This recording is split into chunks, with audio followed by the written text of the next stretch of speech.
Hi, hello, bonjour, and namaste.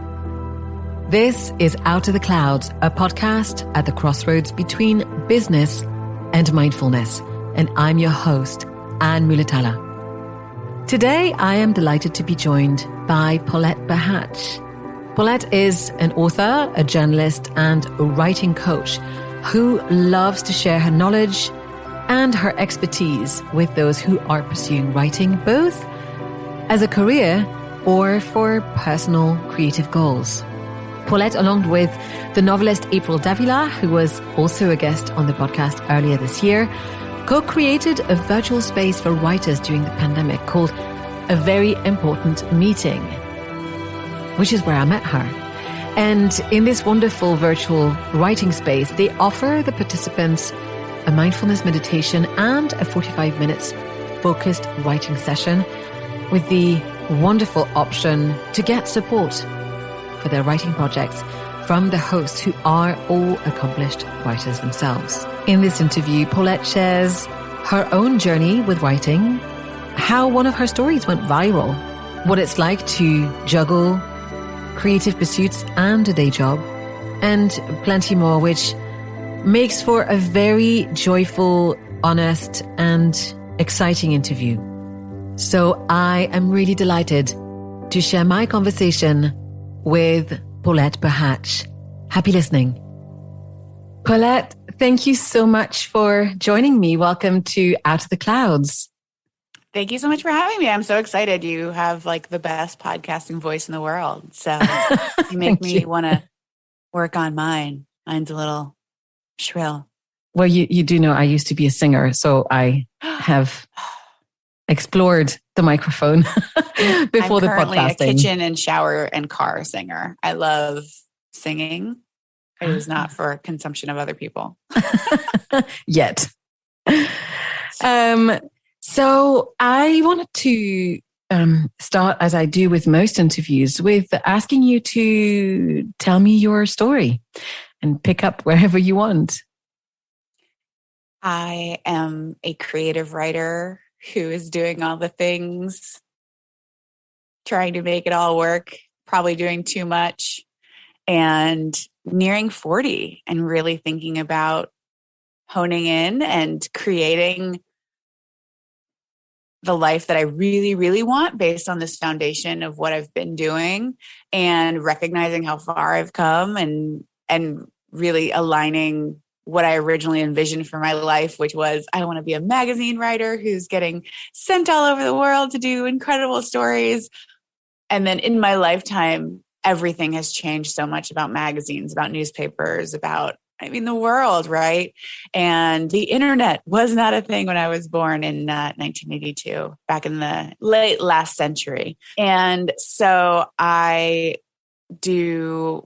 creative outlets are really writing and entrepreneurship. And I love that entrepreneurship can be a creative outlet. And I've really, really enjoyed it. And as well as other things like photography and design and cooking. So just trying to live in the space of my favorite Rumi quote, which is, may the beauty we love be what we do. And the beauty I love is not scrolling on Twitter, although that is what I do often, but trying to have as much time in that space of belting as loud as I can while chopping up some beautiful peppers and waiting for a friend to knock on my door and finding as much time in that space as possible and feeling the way I felt when I read Lauren Groff's Matrix last weekend, just falling in love with how good writing can be. Yeah, thanks. I really hear you. Sometimes I think that when I was a kid and I fell in love with reading, one of the things that I realized probably more as a teenager than as a child was how beautiful words can be. And when that hits you, you know how you need to say it out loud, even if you're on your own, you need to read them aloud. Mm-hmm. That's a pleasure I like to reconnect with regularly. Yeah. You're like, what is that? Iambic pentameter or something? What's the mysterious magic behind this? Why does that sound so good? And then, of course, with writers, how do I make my writing sound that good? And wield this magic. So tell me, how old were you when you chose writing as a career? Or did writing choose you? I was 10 years old at the bus stop with my two best friends, who are still my two best friends. And I said, I want to be a writer when I grow up. And my one best friend said, do you have any idea how hard that is? And she was so right. And so I started out, literally like middle school yearbook. How did that go? It was, there's so much about dividing the line. Part of my life challenge is doing things to be special and to get attention, and doing things because they're of service to people. Right.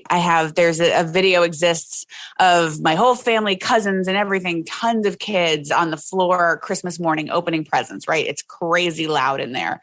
And then there's me, and I get a candy cane on one of my presents, and I just whip around looking for someone to tell. And just my shrill little voice over the din goes, I got a candy cane in my present. And it's like, who cares, kid? So when you're like a middle school yearbook, you're like, I want my name on the page. Like, I want to be special. I want to be the writer. And whenever I feel like I'm just doing something for attention or to be special, I call it candy caning. And I'm like, okay, you're candy caning. Like, let's bring it back to like, how can you serve the reader, and honor yourself and love yourself, but not be like, I need to be special to be okay as a person, which has been a long time struggle. And I think it's something that most of us can recognize or acknowledge exists in our lives as well, for sure. Yeah. I'm the youngest, and I was a total daddy's girl who was not spoiled too much financially, but definitely spoiled with like love undeservedly. So I would like came out of the world. I'm like, I'm cute. Everything's going to be great. I'm the protagonist, right? And the earth is like, no, please shut up. Well, depends on how you tell the story. Yeah. Yeah. When I did Peace Corps, that was very good for me. That was a very needed ass whooping by the world. And that really was a big part of my origin story, how I came out into the world. Yeah. Tell me about that. So how did you come to get into the Peace Corps? And can you explain it for people who are not from your neck of the world?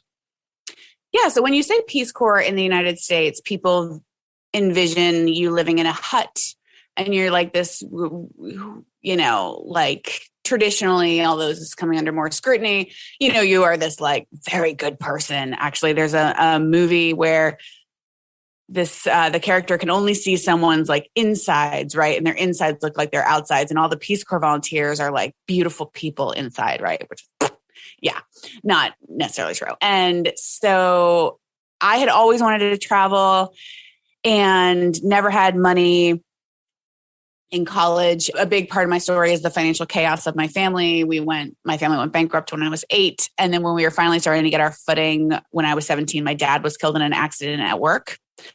And so that was like just a total chaos disaster. And so I was 25 and I was doing newspapers, but I was a small town reporter, and I was like, something is like not quite right about this. And the recession was coming on, like things were getting bad, and things were getting bad in newspapers. And I was like, this is a good time for me to like try to do Peace Corps.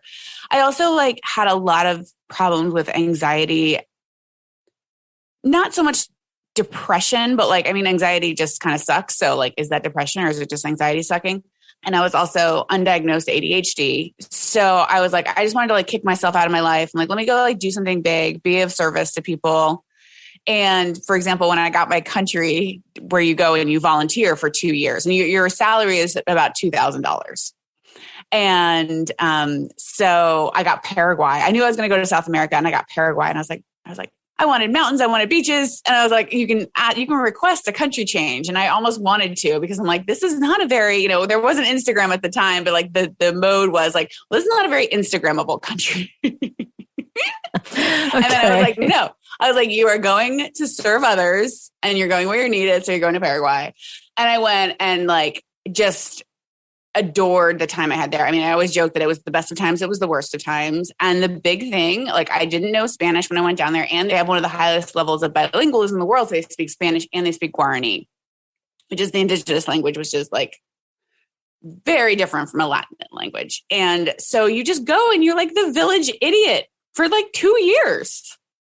You're treated like a toddler. Like, I mean, I went from being, I was the, features editor at a small newspaper, but like I was a competent person and I could communicate so well. Like that was my thing. Words are my thing. And then like all my words were taken. And yeah, I would say that Paraguay is probably like the global middle class. For example, there was the big earthquake in Haiti while I was there, and they were like, gathering up funds to like donate to Haiti, right? So not the poorest of the poor, just like, but you do see a lot more suffering and you see people working a lot harder for a lot less payoff. And so most of that like, I deserve, or this should have worked out in this way, or like, poor me, my dad died, so now I get this great career, right? That was drained from me mostly. And of course, it's been like more than 10 years now. So it's worn off a little bit. I'm like, too much Instagram, not enough like traveling in the real world. I'm like, where's my infinity pool? But I think the most important thing too was the relationships. Like to me, Peace Corps is the relationships that I formed while I was there. Like I literally just randomly called up my host mom because I thought of a funny story, and I call her and we start laughing like within 10 seconds.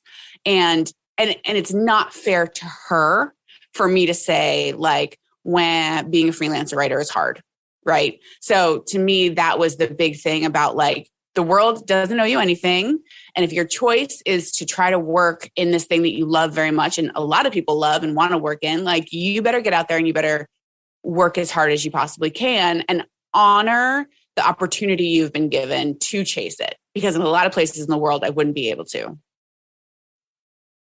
That sounds like a really incredible 2 years. Have you gone back to Paraguay? Yes. In 2017, I did 3 months backpacking in South America from Colombia down to Paraguay. And I didn't tell anyone except my host brother that I was coming. And I just rolled up 7 years later and surprised my host mom. And that was, I mean, literally one of the best things I've ever gotten to do. It was so fun. It was so fun. Oh, that sounds amazing. I've never done Latin America. I'm really looking forward to that one day. Let's go anytime you want. I need to do the kind of the more southern countries is a dream of mine.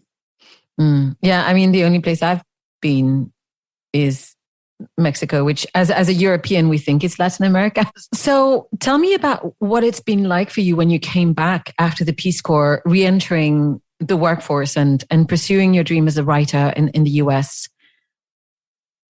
So I started from the bottom. I mean, it's a long story, but basically I financially screwed myself after Peace Corps. So I literally 2 days after coming back, which is a kind of a traumatizing time, right? It's just a really hard time for everyone coming back. A lot of people say it's harder to come back than to go. I was in a cubicle as wide as a bathroom stall doing data entry as a temp because I needed to get a job like immediately, and just crying all day long.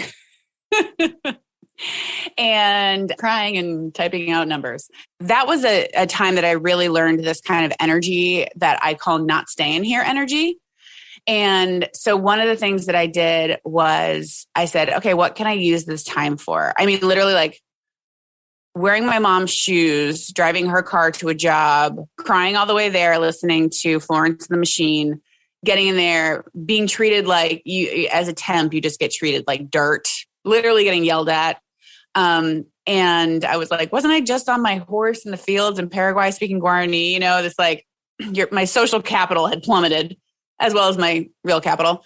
And so I said, I'm going to learn this. I'm going to learn 10 key during this time, the numbers pad. I'm like, I'm going to learn how to do that. So every day I just studied that for like 5 minutes, did a little game online, and then I practiced 10 key. And I was like, this is my little, like, I'm moving forward. Even though I'm like feeling like I'm crawling through mud, I'm going to be moving, right? So eventually I decided to move to Seattle after living with my mom for about 8 months, and moved to Seattle, super broke still, just really trying to have that, not staying here energy. It was the whole year was really, really hard.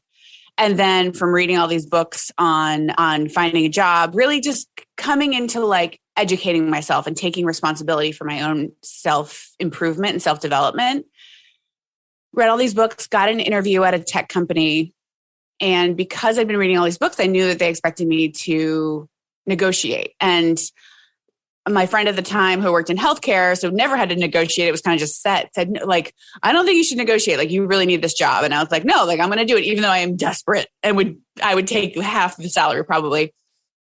So I asked for 5,000 more, and they said, well, what about commission? Because I was writing proposals.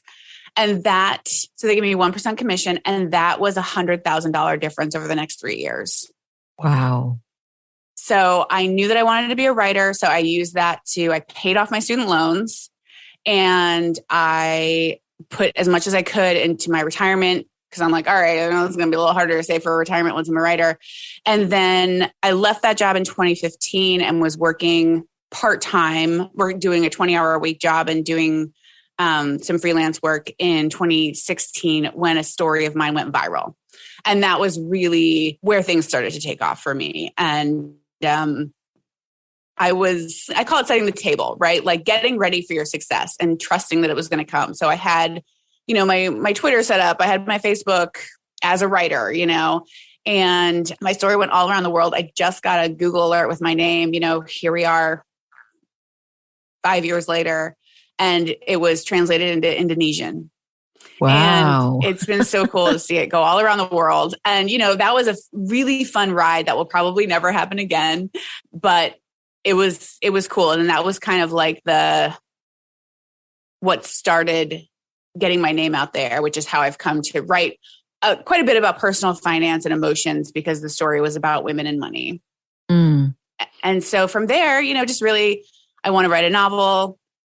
I want to still be traveling the world and writing incredible travel stories. I want to make enough money. I design courses for writers, and I'm trying to do all the things to make sure that I make it without leaning too hard into plan B, while keeping plan A front and center, but not like requiring that my novel make money for me, so I don't strangle the creativity around it or rush it, So am I correct in saying that you've been writing over the last few years for a number of really well-known publications? Tell me about what it was like when you saw your name on the New York Times, for example. Which one was your favorite? What's so funny is that I've never felt as thrilled or excited as when I first saw my name in publication in college. This was like the first time that it wasn't a yearbook. Okay. And it was for the Material Science and Engineering newsletter of my university.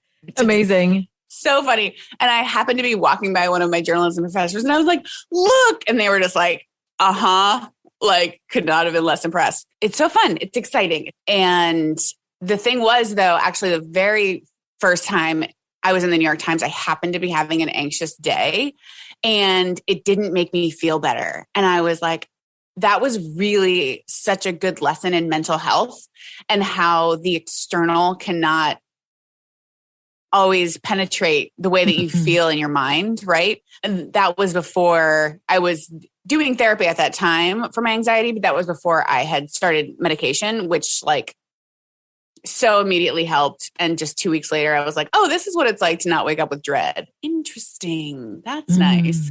So that was really one of the things that helped me decide, like, okay, I had been resisting medication for so long. And I was like, I don't want to be a slave to some pill. And then I'm like, actually, like, this is not a big deal. I don't want to be a slave to my anxiety all day long.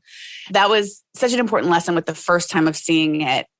And I think a lot of times those bylines can be anticlimactic in a good way. It's like when my book was published, it was anticlimactic in a good way, because it reminds you that the joy is really in creating the thing, right? I love, love, love interviewing experts. I just got my 10th piece in the New York Times and got to interview these genius architects who are designing houses on cliffs. And it's just so cool. I love learning, and you get to learn so much when you do a piece. What's published is probably 5% of what you yourself get to learn about that topic. But it is very exciting, and it's exciting to share, and it's exciting when it happens over and over, you're like, oh, this isn't a fluke. Like, I really am a writer. Cool. That's amazing. So tell me, the story that went viral, is that the one called the Fuck Off Fund? Yes. Ah. So I saw that you were nominated for an award. The piece is also anthologized in, I don't know if it's a book called The Future is Feminist. Yes. Alongside works from lots of women that I admire a lot as well. Roxane Gay, Mindy Kaling, Caitlin Moran. I love her. Yeah, I love her too. Oh my God. So I'd love for you to tell us a bit about that story and why do you think it went viral and how did it come to exist? So I love the story of how this piece came to exist because it came out of a really dark time with my writing and shows the importance of something I call fake outs, which are fake stakes around your writing or anything you want to be doing, right? That's not kind of screaming at you to do. So end of 2015, I was having a rough time with my writing. So I said to my friend, like, will you do an accountability measure with me? And so to me, fake outs are anything like hiring a coach, taking a class, signing up for open mic nights, right? It's an answer to the question, what would happen if I didn't write today? You know, once a month, we had a piece. We were like joking when we set up the accountability measure. We're like, am I even a writer anymore? So the calendar invite said in all caps, are you even a writer? And that was the day we had to send each other an essay. And so this essay came out of that. And it started as kind of a list of like, yeah, these are the kinds of funds you should have, right? You should have like a great opportunity fund when you get an opportunity to go on a trip and you don't get any notice. So you need the money, blah, blah, blah. And one kind of fund I wanted was called the fuck off fund, which is the amount of money you need to tell someone to fuck off if they deserve one. So this is your boss, your landlord, your parent. Like, it's really about having autonomy over your life and not giving anyone else control over you because they control some aspect of your finances, right?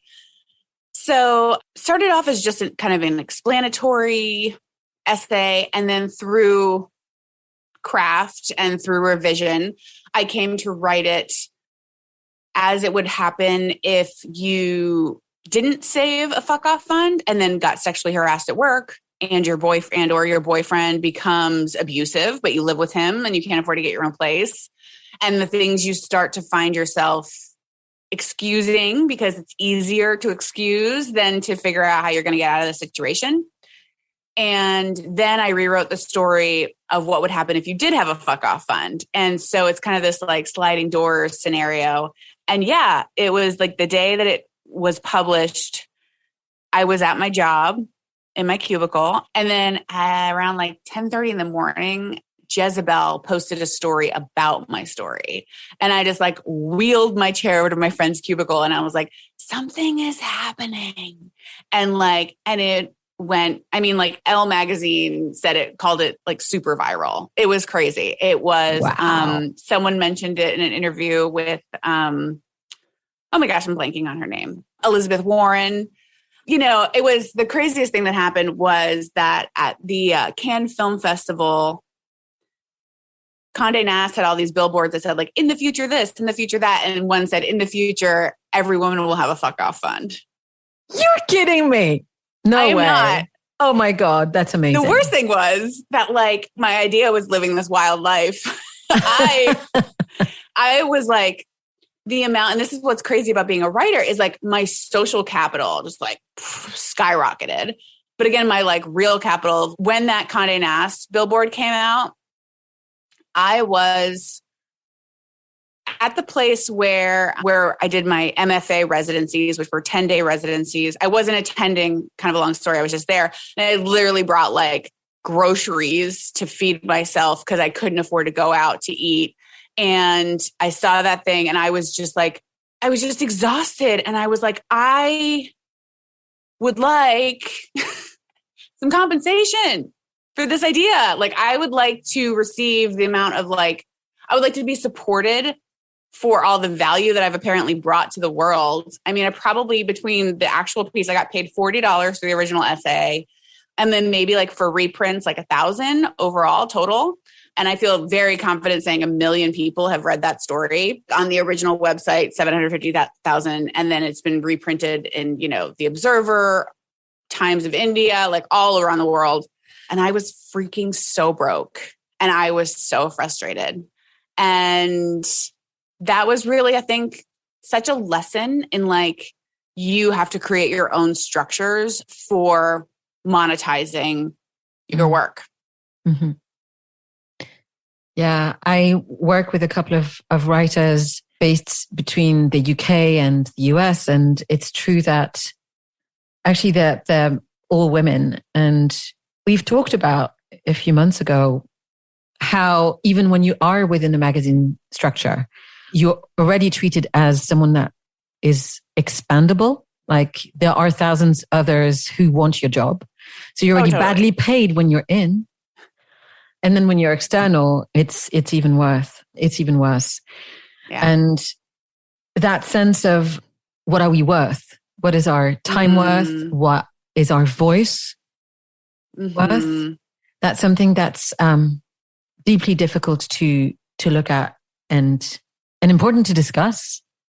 Yeah, I just had a piece in Vox about all the reasons people undercharge. But something great that came out of the Fuck Off Fund is that, you know, I always joked like I was at the base of Literature Mountain, like trying to climb up Literature Mountain. And it just ziplined me to the top of like Personal Finance Media Mountain, where, you know, I got to meet a lot of people who are at the forefront of entrepreneurship and personal finance media. And it was so funny. I mean, literally, like I was about to go sit down to brunch with like the Susie Ormans of our time. And I went to the ATM and I had negative $200 in my bank account. I was like dying. I'm like, I'm about to go sit next to Erin Lowry, who does like the Broke Millennial brand and is very well known. And, you know, maybe she'll invite me on her yacht one day. And I'm like, and I literally have negative $200 in my bank account, but they have taught me so much. So now I'm so all about kind of reporting back to the writers world about here's what they're talking about over with the people who know about money. Here's what they're saying, dudes. You guys would not believe it. And the cool thing is that the way that I now make my money, like I think that supporting yourself is a creative act. Like, how can I bring value to people? It's not like, how can I scrounge money or what's my scam, right? It's like, how can I pair the value that I bring with the needs that other people have? And when that comes together and people are super happy that you're there offering what you have to offer and you love giving it, it feels as good as getting published in the New York Times. I was just looking through my list of all my coaching clients and like just feeling so much love for each person because I work with each person for, you know, 3 months and really come to know their story and their work. And I've just been so surprised at the quality of work and how they've blown me away and seeing them improve. For example, I was talking to one coaching client and she was doing this dream sequence. And I was like, I just read something that was like an amazing dream sequence. And I wanted to show it to her as an example. And it was something one of my other coaching students had written. It wasn't like a published piece. I was just like, what did I just read? That was an incredible example. And it was just, yeah. So like, and just being able to, you know, we in art tend to feel like business is antithetical to art. And it's really not. Both of them are finding a new way to create something that other people appreciate. And I always say, like, when I support myself, I support the arts. And I wish, you know, especially in the US that I lived in a place that was a little bit more supportive of the arts, but I don't, you know. I hear France is great for that, but I live in the US. Yeah. Yeah. Part of me thinks it's not just the arts. And I'll tell you why. I'm coming to the end of my coaching course. My mates who are becoming coaches, I think that a lot of us actually have really great difficulty not even valuing our time, but even putting the offer out there, like even putting pen to paper, putting a dollar amount to our time. And I think it's got a lot to do with the way that we're brought up. I think it has to do with our sex. It seems that, you know, females, at least in and around me, struggle with this a lot. And we definitely need to read more about what you're telling us about in terms of personal finance and value and how not to underprice ourselves, because it's definitely a struggle. And I've seen so many people go through the same thing. I think, you know, I really love offering. I had one friend who was like, well, if I charge a lot, what about people who can't afford it? And I was like, you have, you know, tiers of offerings. That's why when we have the meditation and writing sessions for a very important meeting, it's payment optional, right? And that is the thing that I provide to people who literally have no money, because so many things have been given to me. You know, I've gotten loans, I've gotten scholarships. So I think we can also have the big ticket items, but also consider part of our mission helping people who don't have the means for those big ticket items. You know, like anyone can come into a very important meeting and have the attention of April Davila, who's an incredible novelist, you know, Faith Adiele, or myself, or Matthew Perez, and say, like, if you have any questions about writing, like, we're here, right? And so that's an incredible value that I'm so committed to having be payment optional. And we love the community that supports us when they can, you know, and then people who need to come in with the scholarship. It's so great. And then, you know, other people who can't afford to really go and get the one-on-one, and, you know, the people who want that, like, I need to be willing to accept that and to let people support me if I really feel like I am doing all the work to be the kind of artist that can bring value to others. Yeah, that's beautifully said. Would you like to explain to those who don't know it what a very important meeting is? And how did it, actually tell me, how did it come about? How did you meet April? So April Davila and I met at a writers conference called AWP, literally the week before everything shut down. If it had been held a week later, it would have been canceled for sure. And she came by my booth and we hung out for a second. And then through chatting later, we both realized that we had an interest in meditation and writing. And for the first few months of the pandemic, I was in a really, really tough spot. I was having like a really hard life situation already. And then the pandemic happened and I was like in rosé chocolate pity party mode for a while. And then I took an online dance class from Sia's choreographer. I was like, all right, let me like try to do something. So, and it was just it was like the first time that I felt human during the pandemic, and it brought so much value to me. And I said, like, what might writers need? And to me, it was, we need to regain our focus, to not be doom scrolling, to be able to see and talk to each other, to not feel so isolated, and to actually have a time to get our writing done. Because right now it feels like sirens are going off nonstop, which in a lot of places, literally they were. And so April and I started this group, and what we do is we come in and then the meeting leader leads a 10-minute mindfulness meditation to help people kind of gather their focus. I end my meditation with a poem or a quote, which I absolutely love. And then we go straight into 45 minutes of focused writing, which when you actually have your focus going is a long time and really helps. I don't know, it's a good chunk. And then afterward, we just kind of go around and see how everyone's work went that day and talk about writing for about 15 minutes. And it's just kind of my daily making sure I get my writing done thing. So you were doing this for yourself and you're doing it for others, and it totally works. How did you connect meditation with writing?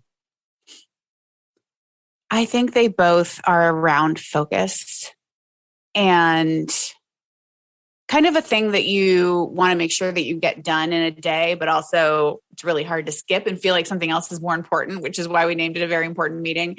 And I knew when we agreed on that name, I was like, oh, April's going to be an amazing partner. And she totally is.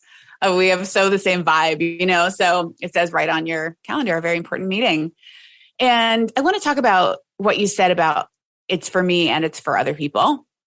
So I think, you know, when I was in Peace Corps, people are just like, you're a saint and you're just giving to other people, where, you know, people who really were like that were pretty disappointed, because sometimes people are just like, no, thanks. You talk funny and you look weird and we don't trust you and we don't want your help. And then when I was in business, people assume like you're always, you know, like trying to eat the other person's lunch and blah, blah, blah, you know, it's all for you, all for you. And I have found really that the best place is in that middle place, apart from, you know, the 10% that I feel that I should be donating. I'm not at 10% yet, but I do. That's my goal, right? To get to 10% donations of time and money. And I find that apart from that, a half for me, half for you feels like this kind of cosmic balance of your effort, right? And not like a tit for tat, but it's like we both get something out of this. And it's almost like two sides of a lean-to that lean on each other, right? And it's equal. And there's a beauty in that where, yes, I come and I get my like little $20 an hour and I get my writing done and I get this incredible community and other people get this incredible community and they get their writing done. And we've just created something beautiful, right? And it's not like, I mean, so many people, I just got done reading 2 Michael Moss books about the industrialized food industry and just realizing the level to which most business doesn't care about the people that they serve. It's really nice to create business and a profession for yourself that is that kind of like half for me, half for you. The middle way. The middle way. Yes. And not being a martyr, not being a martyr, but also not taking advantage of people. Yeah. So skipping to something else, I was reading through several of your articles and prose and Medium. So you had me laugh out loud a bunch of times. So thanks. It was great doing research. I appreciate. I would love to know, how did you develop your writing voice? You develop your writing voice when you realize how many other people you're trying to sound like and stop it. Okay. Who did you want to sound like? Oh, gosh. Oh, yeah. Serious personal essayist person. Literature. I needed a British accent. One of the things that freed me from that was Chuck Klosterman in one of his books. I was reading it and he goes on some tangent and then the next paragraph he writes in all caps, anyway. And I was like, wait a minute. I'm like, you're allowed to write in all caps and say anyway and make a joke. I'm like, this is how I write to my friends in emails, right? So I knew I was finding my voice when my friends would say things like, oh my God, I could totally hear you saying that. Right. Oh. And when you're kind of like making yourself laugh and you're like, this pleases me. And I mean, I sometimes just make myself just cackle in my office and I love it because you never know if anything is ever going to come of this writing. So you might as well entertain yourself. And when you feel that your own gaze is most important, then I think you start to find your voice. But it takes a really long time, like years and years. And you're kind of like digging for it and just saying like, what is more me? What is more real? Yeah. Now, I'd like to know, when did you write your biography, the one that's currently on your website? People love that. And I love it. I love being, I love being the writer that is totally just like, hey, here's what it's really like, because it's such a disservice that we do to writers. So basically, if people don't know, I have my writer's bio, like Paulette Perhach is a writer, blah, blah, blah, blah. And then I have a section called rejections, humiliations, and failures. And then it's written in the style of an author's bio, but it's just describing all of my failures and rejections. Which is hilarious. Because I think a lot of my style about how I help other writers comes from the fact that I moved to Seattle and I happen to move 6 blocks from a writing center called Hugo House, which, just the luck of the draw, is one of the best writing centers in the country. And I got to hang out there and take classes and meet writers. And then you see nobody is as hot as they look in their author's photo or composed or happy. Everyone's freaking out and anxious and scared and feels like an idiot. And the author's bio is this absolutely like, the Instagram of text describing your life with a complete filter of success on top of everything else. And so I think the service that I provide to new writers is just being very honest about all the rejection that I've been through. And so I post all my rejections on Instagram. And I just posted a correction I had to have done on Instagram, which gutted me. And, and so that they don't say like, wow, I'm not a genius or I'm not a prodigy, that the failures are as much a part of the successes. So like get used to it because it just keeps happening. Now, the last part, the dream obit. How'd you say that? Or obituary? Obit. Yes, my dream obit. How did that come about? That's like the newest part. And I actually need to work more on that, I think. I think it's pretty funny.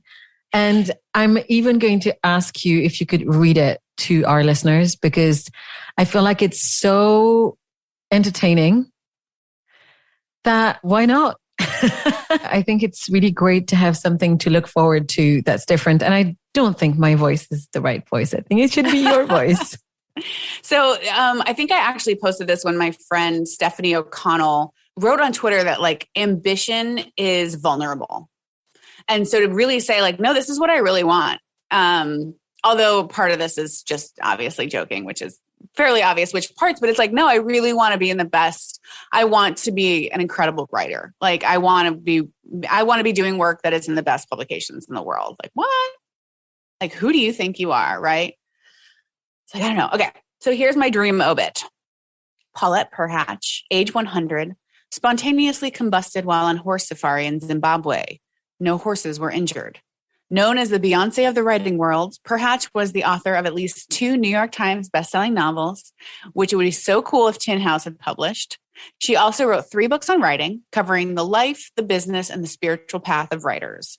Her work has been featured in The New Yorker, McSweeney's, Granta, and all the other cool places, and the Best American Writing About Feelings. She was awarded the Pulitzer Prize for Outstanding Achievement in the listicle. Perhach co-founded Art Church, a weekly spiritual gathering for artists. She hosted an annual writers retreat that moved locations each year, bringing writers to Brazil, Patagonia, Banff, and Colombia. The pieces of her body will be battered and deep fried and fed to sea creatures off the coast of Florida. She is survived by her many nieces and nephews of siblings and friends, as well as her best friend, Ira Glass. There's so many things I loved about that, especially the last few words. So you will be best friends then. That's wonderful. Yes, we will. I had mentioned in the rejections how I didn't get This American Life internship, but I did pay to meet Ira Glass like a creep. That's really fun. It's the only meet and greet I've ever paid for. I was like, I don't care. I will. Yes, I don't care. Like that's an option. Yes, let's do it. And I called my friend. I was like, do you want to do this? She was like, yes. Great. That's amazing. So I'd love for you to tell us the story about how you decided to write a book and how this particular book came along for you. Yeah. So I have been doing courses for writers. I didn't have any credentials to really rest upon. Just the fact that I was in it. I was trying to be a writer. I had been published in Salon at that point, and I was really in it. And I was like, okay, here's how you start. Here's how you really make the shift and start to take it seriously.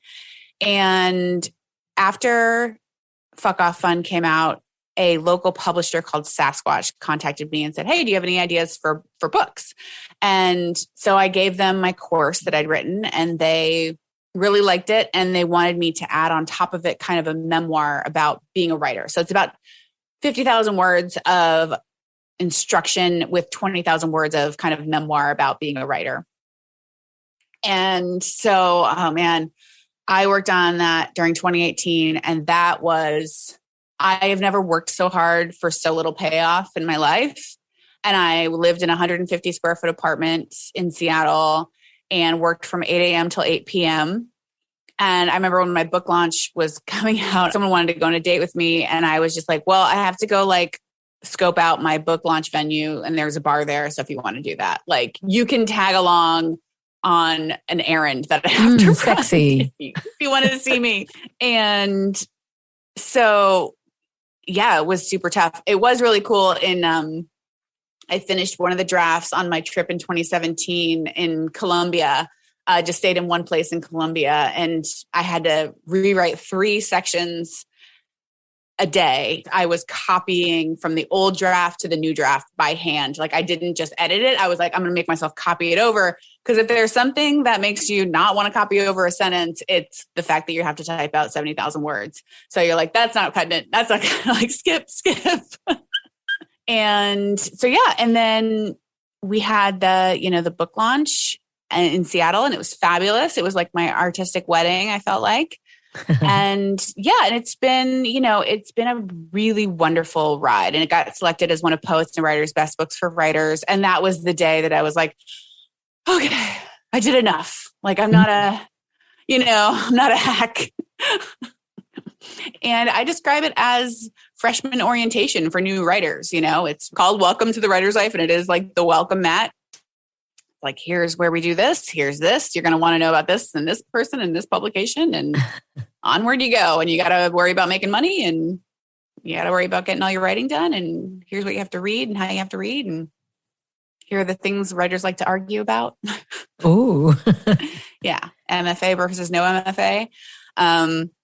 And it's been received really well. I've been really happy with like the Amazon reviews. It's got 4 stars, more than 4 stars, with more than 100 reviews. So feel great about that. yay. And I still keep my blog at welcometothewriterslife.com, which is kind of continuing the conversation. That's awesome. So I wanted to ask you about the rest of the courses that you are now offering, because you have a panel of things, and there was one with a really intense and interesting name, which had the word deluxe in it. Do you want to tell me about what are the different resources that you currently have for people out there who actually need your help? Yes. So I have a self-run course called Going Pro for people who want to become freelance writers. I have a coaching group and one-on-one option called Powerhouse Writers, which is really for people who are like, I want to be my own badass and I want to really make this life work. And what are the things that are going to power my work and really get me the life that I truly want? And then the Writers Machine Control Center Deluxe is a piece of software that I'm designing for writers. Right now, it is a Google add-on that runs a Google Sheet that helps people track everything about their writing lives so they can stay organized and get to the fun part. And that's been really fun. Yeah. That's so cool. When is that? Is that live already? It's live now. And it's just, I have such big dreams for it. And I have a fantastic developer and really love, it's just a fun creative project to be like, okay, how can we handle this? And how can we,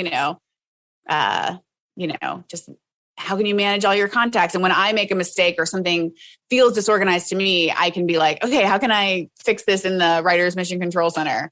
And it's really exciting. And I think it's going to help a lot of people to have more organized and profitable freelance writing lives. Okay. I'm looking forward to testing it out. Yeah. So I'm teaching a class called You've Got to Get Your Writing Life Organized. It's like just a 2-hour class where you get the sheet for free with the class. And we talk about all the different aspects of organization. And so, so those are kind of all my live events and everything. But yeah, it's a lot, right? It sounds like a lot, but it also sounds wonderful because it feels like it's segmented at different levels for people who have different objectives. So totally. I will make sure to have every single one of them in the show notes as well. Thank you. What advice do you have for aspiring writers out there, whatever their age? Run. No, I'm just kidding. So I think that the biggest thing is that you get better at the thing by doing the thing. And that's true for anything. And so be careful what you're good at. Sometimes I realize that I am really good at watching TV. Like I got the remote down. I'm like pressing those buttons like someone, like live streaming their Grand Theft Auto game. And I'm like, wow, I'm really good at watching TV. Like, let me rethink my life. I'm really good at Twitter. I'm really good at other things. And so just being careful about that and knowing that the number one thing that writing requires is your time. And so you have to get very intentional about your time. And a worried parent might say, you'll never make any money. And what I would say is you have to become very intentional about how you make the most per hour so that you can buy other hours for your creative writing. And there's a lot of opportunity out there to be really creative about how you make money. I think especially in the tech world, it's like, do we really need 23-year-olds making $125,000 a year? Or do we need more 20-hour-a-week jobs where 23-year-olds can make $50,000 a year and also be, jazz musicians and travelers and poets? I think we're all questioning and re-examining our lives and saying, who decided we work 40 hours a week? When did that happen? Wait, am I made of trillions of atoms and in a universe that I can't even comprehend and circling the sun, and my job is to pay bills until I'm 65 and then sit around and watch TV? Yeah, doesn't really make sense to me. So just becoming very intentional about how you live your life. There, one of my main phrases to myself is, "There's no time for bullshit," and that doesn't mean that I don't have any bullshit in my life. I wish I had less bullshit.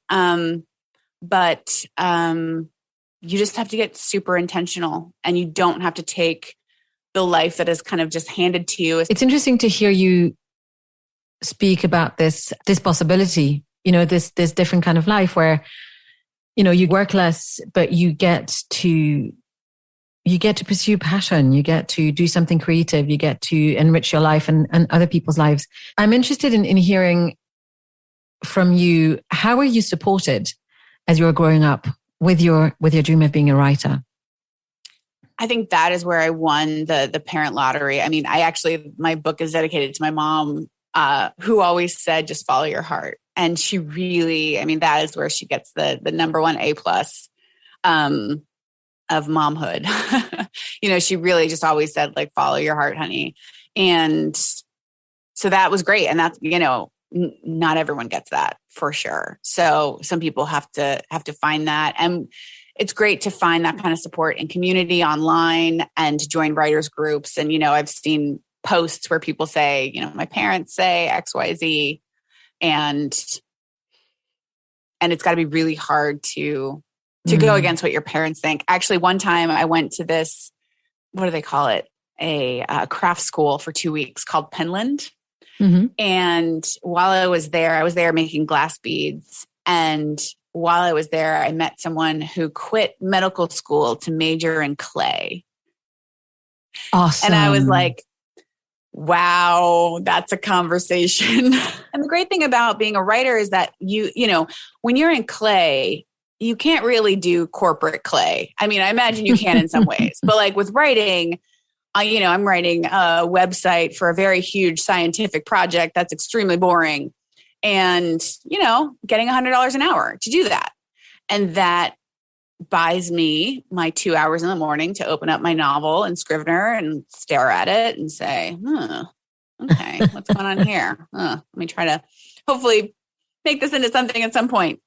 So we can do the kind of corporate writing. But if you're like me and you feel claustrophobic in a day job and you want to make your own way by creating value for people who have money and can afford to pay you, you just have to consider yourself a business person and learn everything that a small business owner would be learning, right? Bookkeeping, accounting. I now am able to outsource a lot of that, which is fantastic. But, you have to be marketing. You have to be networking. Networking's huge. So just be ready to own it, to be like, I want to be a writer and I'm willing to do whatever it takes to make that happen, including QuickBooks. Let's be thankful for all the tools we have now. My God, it's a lot easier than it used to be. You can Google anything. I appreciate that. So what's next for this writer's life? This writer's life, I am going to really start to scale my courses and fulfill the promise to myself that they are going to be the thing that buys me more time. And my coaching, I have been working with a fantastic assistant now for a year, and I'm really handing more off to her. And I'm going to be doubling down on writing the kind of writing I really want to be writing. I feel a little bit like my essay side of my life hasn't been getting as much love. I keep being like, oh yeah, there was this essay I wanted to write. And I'm looking at my 40th birthday next year. And so really getting just more intentional and being like, okay, like halftime, right? Halftime break, halftime pep talk. And instead of being like, wow, I haven't become the writer I wanted to become, one side, which is tempting to look at, it's, wow, let's look at the foundation I've built and really kick it into high gear. And how can I build on what I have so far? And I think I have such an incredible foundation to really move into the kind of writing I want to be doing. And I think it's great to be doing that at 40. Like, I don't, thank God I wasn't a very successful essayist when I was like in my 20s. Are you kidding me? What did I have to say? Nothing. Mm. So I think now I have a little bit more of something to say and hopefully the ability to bring value to people who read it. Mm. Yeah, you're right in terms of the age. I mean, I don't know whether you've ever heard of Bernadette Jiwa. Mm-mm. She has written a bunch of books. She runs also a course with Seth Godin and Akimbo called the Story Skills Workshop. Mm. And she only started writing in her early 40s or at 40, I'm not sure. Yes. And her books are wonderful and so useful. I mean, I actually just bought, I think, 6 or 7 copies to gift at Christmas. So wow. I'm getting this in early. Is there anything else that you'd like to share that we haven't covered before I move on to sort of my quick fire round questions? I think the importance and the joy of the social aspect of being a writer. I just had one of the hardest weeks of the year. If I hadn't had an extremely terrible week about 4 months ago, it would have been the hardest week of the year. And the way that my community just swooped in around me and supported me was incredible. And the joy that I get from the writing community, which you can get online now, it's just so fun. And I've always kind of struggled with being such a social person, but also being a writer. When I was little with those 2 best friends, I invited them over to climb trees and read because like, that's what I did. And like, I wanted to do that just together. So that's like my entire personality is I like to be really social, but I also like to read and write. And I was like, I should just be in a cabin in the woods, blah, blah, blah. But I think really digging into making friendships in this world. And like, it's not like networking with, not to pick on accountants or anything, but like, I don't know if I'd want to be at a party with a bunch of accountants. We get to hang out with writers. I have never met a boring writer, or like one boring writer, but mostly writers are like super fun and funny and interesting. And I love the whole world of it, and then the more people the more they will help spread the word. Like we all just support each other. I think the community around me and the people I know has been as much of a joy as creating my work. And working with clients, and then clients become friends. And now I just hired someone who just hired me to do their coaching. I just hired her to do my branding. And it's like this, we don't have coworkers.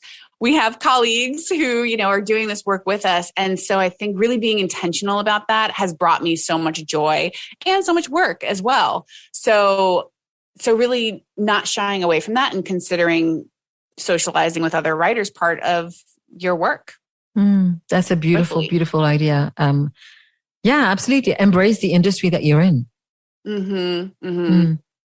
So I'd love to ask you about meditation. So Out of the Clouds is a podcast which, like me, sits at the crossroads between business and mindfulness.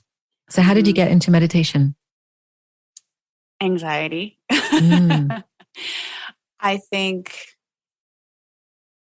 just trying to say, like, what can I do to help with this brain that is all over the place? And I feel like meditation is this way that helps me observe it without tumbling into it. Not always, but sometimes. And really, I mean, there's just so many benefits to meditation in business and in writing. I mean, when I had that really bad week last week, I was able to be like, sometimes I feel like I'm not always able to choose my attitude. Like I'll walk past someone who has a shirt on that says like, choose happiness. And I was like, I'm trying.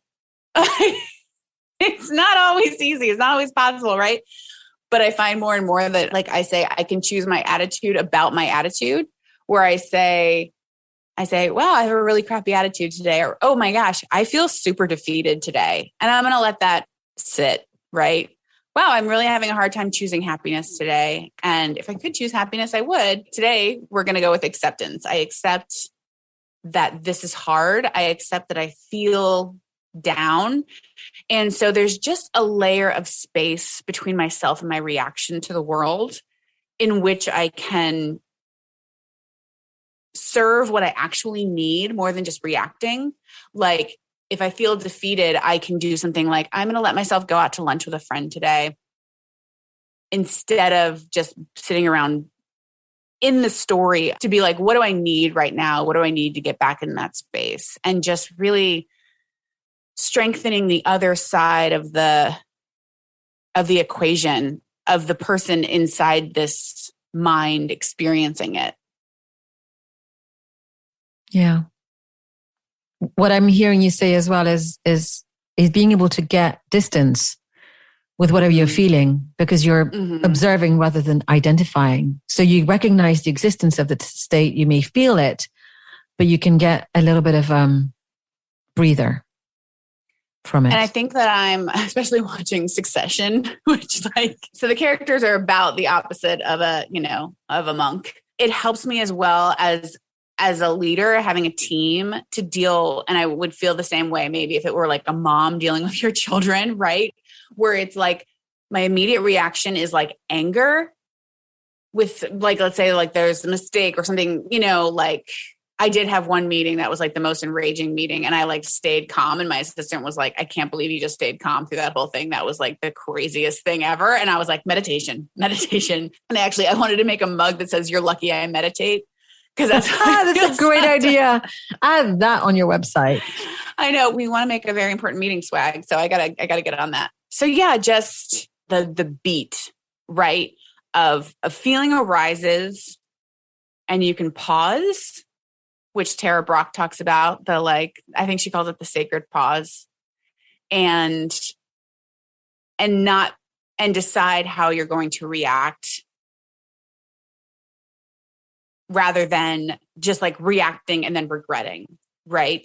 Yeah. It's that little space in which you feel the agency to decide how to react to anger, to disappointment. Life has been really, really hard for about the last 2 years. And it's, I've had ups and downs within this pandemic, but trying to stay on like a level plane. I think it tapers out. Like the lows aren't quite as low. That's what I found. Yeah. I learned in the course that I did with April called MMTCP. It's a mouthful. One of the things that I found out about, which was a bit of a shocker, is that we're built in with a negativity bias. Human beings, we are. Yeah. And so anything that we do towards like meditation, whether it's mindfulness or other kinds, or loving kindness, really helps us actually become more even. So we don't just see things negatively. Anyways, that's a bit of a shocker. Thanks so much for sharing that. So I would love to hear of an act of kindness that has touched your life. Oh, this is one of my favorite stories from Paraguay. I was being like kind of sexually harassed and robbed at the same time. I was sitting on a park bench waiting for the bus, and this guy was talking to me and like asking for my phone number, and his son was like standing behind me. He was young, 10 years old. And they kind of gave each other, or he gave him like kind of a knowing glance. And I was wearing my big backpack and I was like, is this kid rifling through my backpack right now? And the bus came and I got on the bus and all the outside zippers on my backpack were open. And I was savvy enough at that time to not have anything in the outside pockets, but I was so down. And I was going to a certain place and my Spanish was not very good. And so riding the bus was like really scary to me. Was I going to fall asleep? Was I going to get lost? I have a terrible sense of direction. So I told the bus driver where I needed to go and like didn't really understand his response. And then I went and I sat all the way in the back of the bus and I was sitting there kind of down, just feeling like alone and vulnerable.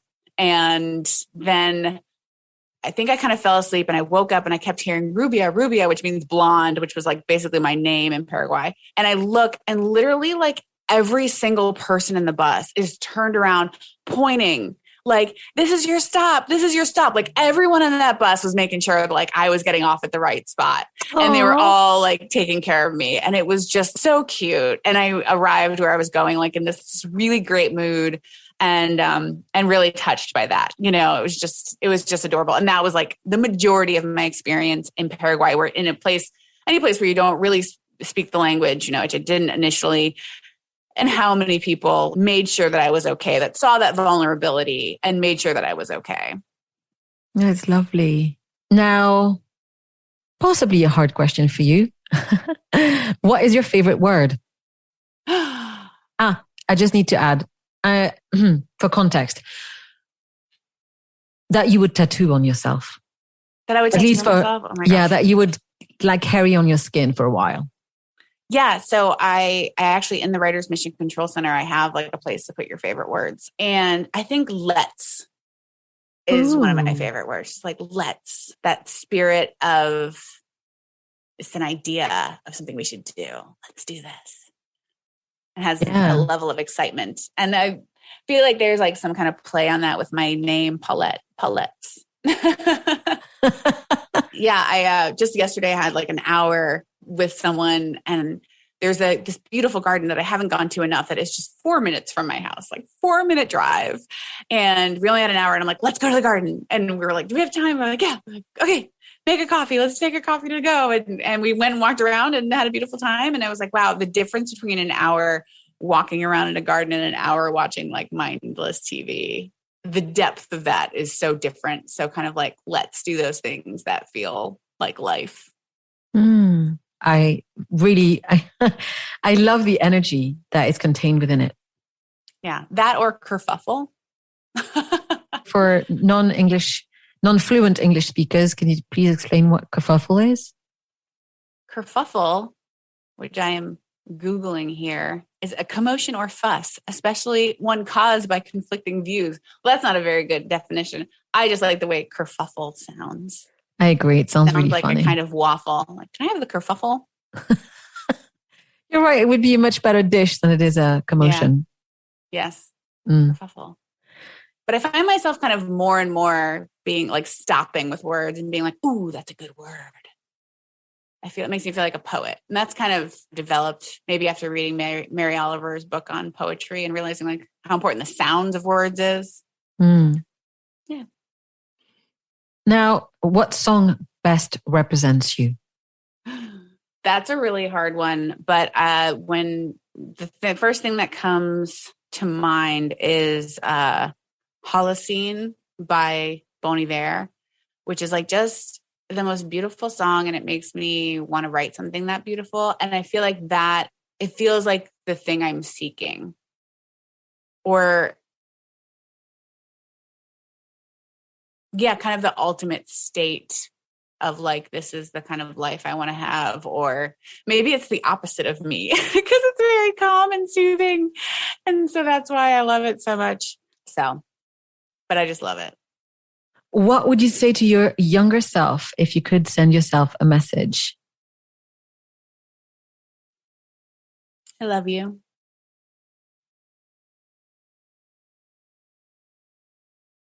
That's wonderful. What is the best advice you've ever been given? Someone who said to me when I had a really hard time breaking off a situation, she said, it just sounds like you don't want to. And paying attention to all the reasons that we keep doing things, even when we just really don't want to, all the excuses we give ourselves. And just, yeah, she was probably the oldest person I just consider just like my good friend. She's in her 60s and so has this great ability to just be like, here's what the reality of that situation is. I was wondering whether you would choose the one that's behind your head that I can see on our Zoom screen. I really like that. Well-behaved women rarely make history. Yeah. I love the quote too, like go confidently in the direction of your dreams, live the life you imagined. That's just a classic. That's beautiful. Mm-hmm. Now, what books are next to your bed or on your desk? So I'm trying to only keep 3 books on my nightstand and be like, these are the 3 books I'm reading. Because I have, with my, ADHD brain, I will start a million books and not finish them.